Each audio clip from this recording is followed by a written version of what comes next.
Saudara-saudaraku, akhir-akhir ini banyak orang yang tanya sama saya siapa itu yang namanya Gus Fuad Pleret. Iya, dari kemarin itu banyak yang tanya sama saya, saudara-saudaraku, tentang Gus Fuad Pleret ya. Terus apa manfaatnya Gus Fuad? Banyak sekali yang tanya sama saya. Loh, Gus Fuad hadir ini untuk meluruskan salah satu cicit di Kanjeng Sunan Ampel itu ya Gus Fuad Pleret. Maka saya sedikit kasih masukan untuk saudara-saudaraku yang awam, yang ingin mencari jati diri tentang bagaimana orang ini baiknya beragama. Saya sih menyarankan ya, saya menyarankan datang ke Gus Fuad Pleret. Jadi sumber daripada sumbernya por habaib itu ya di Guru Sekumpul. Makanya Anda bisa saya referensikan datang ke tempatnya Gus Fuad Pleret. Ya, untuk masalah ilmu, untuk masalah apapun itu ya, untuk masalah kehidupan. Beliau bukan orang yang gila hormat, bukan. Beliau itu seorang habib juga, seorang habaib itu beliau. Cucu itu, nasabnya itu jelas sekali. Cucu dari Sunan Ampel kok beliau itu. Gus Fuad Pleret itu cucu dari Sunan Ampel asli. Kalau dibilang Habib ya Habib, beliau itu asli Habib. Zuriat Nabi ya wah, beliau itu sudah jelas nasab keturunan dari keturunan Nabi itu udah jelas. Cuman beliau itu kan tidak gila hormat orangnya. Ya biasa gundul gitu, kadang nyanyi-nyanyi gitu. Beliau dakwah sudah lama lewat musik ya, lewat obrolan-obrolan warung kopi. Jadi beliau itu memang no profile.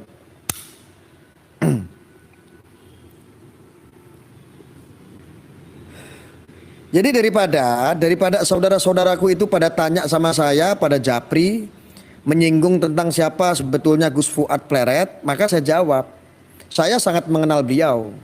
Beliau salah satu cucu dari Sunan Ampel. Nasab keilmuannya jelas, nasab keturunannya pun jelas langsung kepada Judiyah, langsung kepada Rasulullah. Nah kalau saya ini kan dari cicit Kanjeng Sunan Kalijogo. Kalau Kanjeng Sunan Kalijogo memang bukan dari Timur Tengah. Salah satu sunan yang ada di bumi Nusantara, satu yang asli dari Jawa. Yaitu Kanjeng Sunan Kalijogo disebutnya. Nah kalau saya dari babat alasnya keturunan Kanjeng Sunan Kalijogo. Kalau seandainya di sisip terus asli dari Demak saya. Nah kalau Gus Fuad Pleret secara nasab keilmuannya jelas, nasab keturunannya pun jelas. Makanya saya menyarankan daripada Anda tanya sama saya siapa Gus Fuad Pleret sebetulnya, maka di sini saya kasih tahu saudara-saudara. Kalau Anda orang-orang awam pengen selamat, pengen lebih mengenal Allah, datang kepada Gus Fuad Pleret. Insya Allah barokah. Ya, beliau itu juga karomahnya, masya Allah kok, luar biasa kok. Kalau mau belajar tasawuf, torekot sama Gus Fuad itu mantap ya. Torekotnya kencang sekali Gus Fuad. Dan kalau pribadi saya ya nggak cuma dari untuk masalah tasawuf atau torekot saja, enggak. Semuanya insya Allah. Mulai dari syariat juga sudah bisa. Sangat sempurna sekali insya Allah. Cuman ya beliau itu orangnya memang no profile. Kalau disebut no profile itu ya kadang-kadang aneh. Orang kalau enggak tahu ketika ada orang-orang ini orang-orang Wahabi melihat sosok seperti Gus Fuad ya pasti panas. Ya. Oh masa Habib kok nyanyi-nyanyi gitu. Habib kok ngeband, Habib kok kayak gitu. Cascus. Memang no profile. Di Jawa ini banyak sekali waliullah yang ya kecintaan kepada baginda Nabi Muhammad tak terkira. Banyak sekali di Jawa, salah satunya Gus Fuad. Jadi berbicara tentang mau belajar untuk torekot ya, tasawuf, mau bicara tentang belajar untuk hakikat, itu ada di Gus Fuad Pleret semua. Beliau itu sangat matang sekali. Makanya kalau ada orang-orang yang kadang-kadang kaget, nantang-nantang ya udah ada apa-apanya. Beliau itu udah tingkatnya udah profesor kok kalau seandainya ini ya titelnya itu udah profesor kok. Ya. Satu beliau itu no profile, yang kedua beliau itu sangat mumpuni ya. Apapun itu ya. Dalam kehidupan berbangsa, bernegara, itu tempat rujukannya ke Gus Fuad Pleret. Beliau no profile tapi ya semua orang seperti menyembah, tetapi beliau tidak mau disembah. Beliau tidak mau disembah, kakinya pun tidak mau, dicium tangannya saja beliau harus menunduk. Itu salah satu contoh. Memang beliau itu memberikan dedikasi kepada umat ini dengan rasa kasih dan cinta, kasih sayang kepada umat, tidak memandang siapapun itu. Itulah Gus Fuad Pleret. Kalau ada pertanyaan boleh, daripada tanyanya ya tardir saya jawab di sini. Saya sangat mengenal beliau. Itu Gus buat nutupin keilmuannya. Iya, beliau begitu, untuk nutupin keilmuannya begitu. Maka saya sarankan untuk saudara-saudaraku, kalau Anda ini orang-orang yang merasa awam seperti saya, ingin mencari jati diri, bagaimana caranya kita ini mendapatkan ilmu yang berkah, bagaimana caranya kita bisa memanfaatkan ilmu yang sudah kita dapati, datang ke Gus Fuad. Itu akan dijawab semua pada beliau. Anda jangan bingung. Perkumpulan dari para habaib, sumber para habaib itu ada di Gus Fuad Pleret. Jangan teriak-teriak kamu ini dagangkan para habib. Jangan kamu suka menjual para habib. Para habib sentral pusatnya itu ada di Gus Fuad Pleret. Amanahnya ada di beliau semua. Ya, jangan kaget. Saya ngomong kayak begini jangan kaget. Saya mau ngomong apa adanya. Oh, beliau itu ada di Jogja.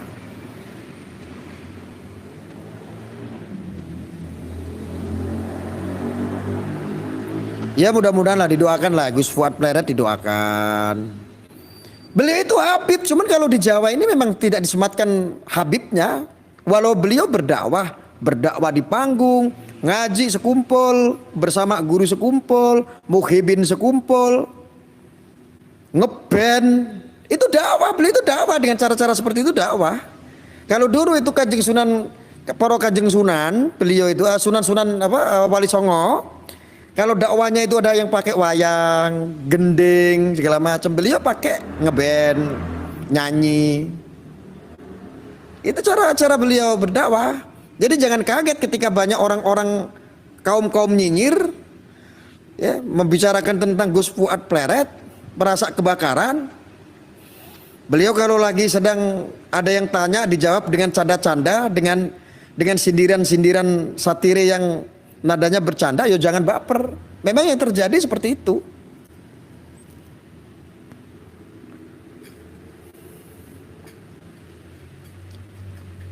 Beliau itu salah satu yang diamanahkan di guru sekumpul, para pusatnya para habaib. Titisan-titisan para habaib itu ada di beliau. Untuk masalah nasabnya, nasab keilmuannya, sanad keilmuannya, sanad keturunannya jangan dipertanyakan lagi. Beliau itu memang cucu asli dari Kanjeng Sunan Ampel. Ya, jangan panas, jangan. Beliau itu gak mau menyaingi kok. Beliau biasa no profile kok. Kalau mereka semuanya pakai udeng-udeng, beliau cuman botak kepalanya, pakai topi koboi. Tapi kalau beliau sudah di mimbar ya buka kitab, ya biasa. Jadi jangan heran ketika banyak sekali umat tiba-tiba kedatangan beliau itu disambut. Beliau itu ditadimi sekali sama umat. Itu jangan salah paham. Mereka itu umat tadim karena keilmuan beliau. Bukan karena gelarnya, nggak ada gelar. Beliau itu biasa-biasa aja kok, nggak ada habib-habibnya, nggak ada. Itu Gus Fuad Pleret.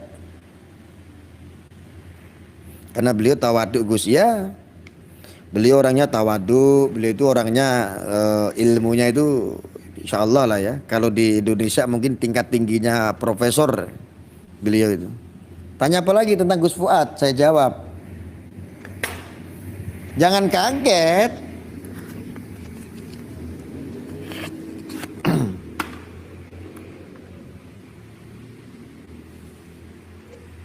Ada yang panas, ya wajar kalau orang panas ya. Maka saya sarankan untuk orang-orang awam, umat Islam awam, kalau ingin selamat datang ke Gus Fuad Pleret. Saya sampaikan, datang kepada Gus Fuad Pleret.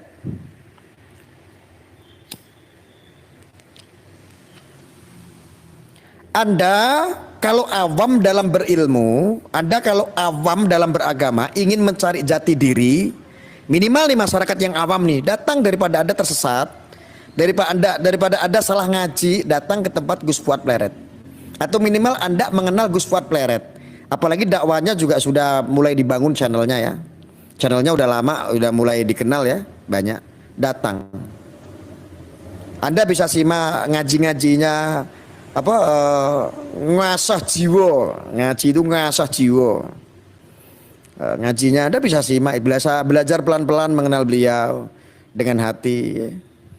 Bagaimana cara orang beragama memanfaatkan dengan rasa cinta, meluapkan rasa cintanya terhadap baginda Nabi Muhammad Shallallahu Alaihi Wasallam.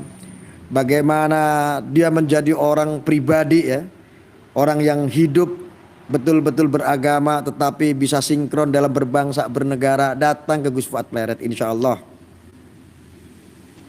karomanya sangat luar biasa. Nanti kalau Anda sudah ketemu ngobrol beberapa menit, insya Allah Anda mendapatkan sebuah kebaikan, mendapatkan cinta kasih yang hakiki. Itu Gus Fuad Pleret itu sumber daripada habaib, sumbernya daripada habaib. Sebelum para habaib datang di abad 17, beliau adalah kakeknya dari Sunan Ampel itu di abad berapa? Abad 13 atau 14? Lebih dulu. Wali Songo itu berdakwah lebih dulu di abad 13 atau 14 kalau tidak salah ya. Sekitaran itu. Sedangkan para habib-habib yang dari Yaman datang ke Indonesia ini di abad 17. Artinya sumber-sumbernya dari para habaib sebetulnya itu ada di Gus Fuad Pleret. Iya. Jadi Anda jangan kebakaran. Enggak, Gus Fuad Pleret enggak ada untuk menyaingi. Enggak, nyatanya beliau juga dipanggilnya Gus Botak. Pak Botak, orang manggil juga bebas, boleh. Enggak pakai habib-habiban, dia enggak pakai jubah-jubahan kok. Kemana-mana dia enggak pakai jubah, enggak pakai udeng-udeng, beliau pakai topi koboi. Ya. Yeah.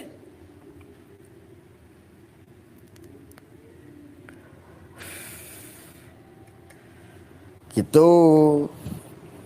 Jadi salah satu penerus para wali itu ya Gus Fuad, insya Allah, makanya doakan. Beliau sedang muncul ini mendapat amanah. Salah satu penerus yang kelihatan saat ini adalah Gus Fuad, asli dari keturunan Kanjeng Sunan Ampel. Gitu ya, jangan kaget. Saya sampaikan ini jangan kaget. Saya menceritakan apa adanya.